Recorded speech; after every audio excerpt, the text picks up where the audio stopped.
This is the Beaman Report for January 21st, 2014. Will the Federal Reserve cut back its bond buying program?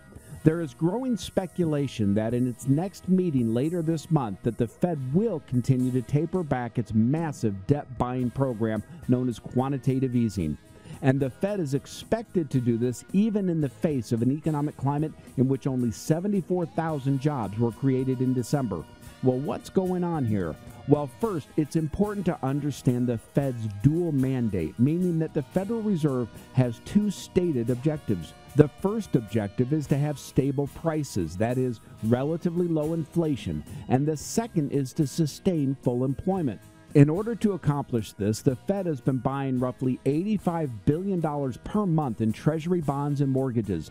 Now, the Fed does this, in effect, by expanding its balance sheet. In reality, they're buying assets that can later be sold. The reason interest rates stay low is that the Fed is not directly printing money, but rather using its power to buy assets, so there's no new money in the marketplace. But now, the Fed has indicated it will begin toning down its purchases. This will take some demand out of the system, so bond sellers will likely have to inch up interest rates to make those bonds attractive to new buyers. The question long-term is whether the Fed will be able to sell those assets later at a fair price. Well, for that answer, stay tuned.